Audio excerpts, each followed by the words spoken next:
Hey guys, welcome back to my channel. I have my festive Memorial Day outfit on to bring to you a Memorial Day / 4th of July food idea. I have two different snack ideas I'm going to show you in today's video, and then a meal that's not very festive, but everyone loves it. I think it's great to bring to parties, so I figured I would include it. Plus, we're actually eating it for dinner tonight, so perfect timing. But I was just looking at Pinterest and I was trying to get inspiration of dishes I could bring to the Memorial Day party. So I figured I would make a video just showing you guys what I plan on making, how I make it, and how easy it is. So other than that, I'm gonna bring you into my kitchen and let's get started. Making frozen yogurt little bite bars, I guess you could actually call it bark, with strawberries and blueberries. So what I did was I just went to the store at lunch at work. Blueberries were on sale and strawberries actually were, so they may be by you as well. I just went to Price Chopper, or if you're familiar with Market 32, but I picked up some blueberries and strawberries and just combined them and washed them in this bowl. What you're really gonna need is some parchment paper. This is just so that the yogurt bark doesn't stick to the pan. And then that being said, just any baking sheet, any pan like this. Really, you could probably use anything. I'm just looking for something flat here to put the bark on. I'm gonna take my parchment paper and I'm gonna line my tray. Again, this is more for non-sticking purposes, so just put it out really loose. And then for your yogurt, you have two, well, honestly, many options. I have two different options. I've got a coconut yogurt, but I'm actually gonna use this Chobani zero sugar vanilla. It's only 70 calories. I'm trying to keep mine a little on the healthy side, but any yogurt, any vanilla yogurt would work. Honestly, you could do a flavored yogurt, like a cherry or a blueberry, and that would be really good. But I'm just going for that red, white, and blue look. So that's why I went with the vanilla. So I'm gonna take this and I'm just gonna kind of eyeball it and just dump it on the pan here. Because we're gonna spread it. So I'm gonna do about half of this container to start. Put that over here. And then I'm just gonna take this mixture, like I said, and you are just going to spread this on the pan. Okay, so I finished spreading the yogurt. And then like I said, washed the strawberries and blueberries, and I just cut up some of the sides so that I didn't have to do that on camera. And pretty much, you're literally just gonna take your bark and you are going to place in the fruit all over. So technically, you could do a different pattern if you wanted to. You could make it like the American flag. I've seen that before. But I am just going to simply add the strawberry pieces, and I'm going to sprinkle in some blueberry, and I'm just going to do it really random. Again, no specific order. My finished product looks like this. You guys see I just randomly dispersed the fruit, but pretty much once you have covered the entire pan with your fruit, you're going to pop this in the freezer, and I'm going to let mine sit, I think, for 2 hours, and then I will be back. Okay, so for my next recipe, this is the one that is not festive, but I know everyone likes it, and it's really great to bring to a party, is Tator Tot Casserole. So, first things first, you're gonna wanna get your pan. I just put olive oil spray in mine, and you're gonna take ground beef, any percentage, 80, 85, 90, doesn't matter how lean it is, just a nice thing of ground beef. Double this size if you're going to a big party, but if you have a small party, this will be fine. And you're first just gonna brown your ground beef. Okay, so I just took an 8x8 clear dish and sprayed it with olive oil so that we don't have any sticking issues. And now you are going to take your thing of tater tots, and we are going to open this up and start lining the first layer of our casserole. So you really can't mess this up. You technically could do any order, but I like to put some hash browns at the bottom, or tater tots, just to lightly line it here so that it has a nice crispy bottom.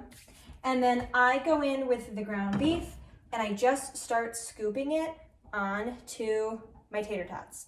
So again, very easy here. There's no wrong way to layer this. You could technically put some other ingredients like cream of mushroom first, but I am going to do it this way. I'm gonna do half my ground beef. And now I'm gonna open up a cream of mushroom soup. So just take your cream of mushroom, again, super simple, and just dump it on top if I can get it. It gets a little stuck. And take 1 whole can, minus the lid, and put it in. You may have to get like a knife or a spoon or something to get this out. Like that.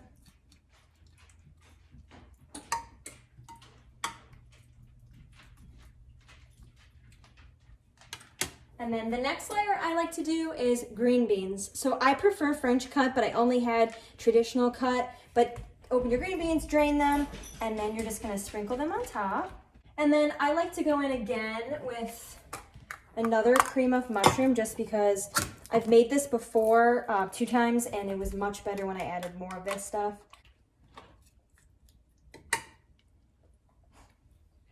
And then I like to do a Mexican cheese. Any cheese you can use, but I'm gonna use this one. And you're just gonna take it and sprinkle it over your last layer. You kind of get the idea here. And then we're gonna do another layer of tater tots one more time. So take your just tater tots, and you may have to press it down just a little. And then lastly, I'm gonna take the cheese again, and I just like to sprinkle some on top, all around. And then pretty much you're just gonna take this casserole, and like I said, I like to just bake it 400, and I'm gonna do 25 minutes, but I check it because sometimes it ends up being 35, and just nicely pop it in the oven that you preheated. And I'll show you guys what that looks like when it's done. All right, she is done. So I had it at 400 degrees, I think like 23, 24 minutes. And I took it out when I started to notice the tops were browning and the hash browns were done. So pretty much you should hear a hard consistency of the cheese and everything on top melting. It was boiling over here on the side, so I knew the underneath was done. But yeah, you can see from the sides, this is like the different layers. But I am going to slice this up like this and put this in a bowl. And again, it is the easiest thing ever to serve. Okay, our last snack that I'm gonna show you guys today is incredibly easy, and it takes 5 minutes. So you already have strawberries and blueberries left over from the last snack we made. So pretty much, like I said, you just wanna make sure that these are washed, and you actually wanna leave them a little wet. Not drenched, but just wet so that they're actually not dried. And we're gonna go in with a Jello. So I'm going with the cherry sugar-free Jello.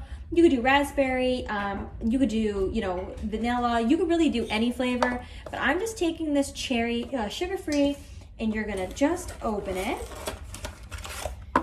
to get the Jello mix. And literally all you're gonna do is take the Jello mix with your damp fruit, and you're just gonna lightly sprinkle it in. Really, really, really light layer. And just give it a good mix to coat one. I'm gonna do one more sprinkle because I want mine to really taste like cherry. And mix it around one last time, and now you've got this awesome mix. It's all coated. And all you're gonna do from here is you can simply put this in the freezer. Now, I don't want my whole block to freeze together, so you could put them in individual bags, is what I'm gonna do just to make little bites. All right, guys, it's an hour and a half later, and our bark is frozen. It's that fast. So pretty much, I just took it off the sheet pan, I cracked it into individual pieces, and I put it in this nice, just clear serving dish. If you had something like red, white, and blue to put it in, that would be even cuter. But you see here, it makes a lot of bark with how much we used, and I just broke it into these tiny self-serve pieces. The next thing we made was these Jello-covered cherry fruit cups. So these ramekins are perfect. It really goes with the theme, like I said, but you could use solo cups, you could use bags, whatever you have. Again, if I get closer, you can see all of that like crystallization, that sugar-free cherry mix. Such a good dessert. If you have whipped cream, I highly recommend putting that on top. Coconut, almond, regular. I think this would also just be a perfect dessert for the summer.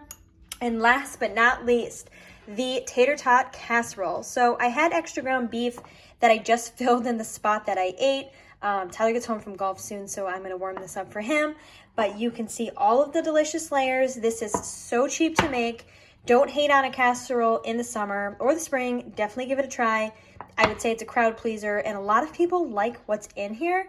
I would say if there was one thing in here that people didn't like, it would be maybe the green beans. So you could always do half, or you could do corn. But overall, I thought this was great. And this is just kind of my recommendations to bring for a summer party that is delicious but also looks really cute.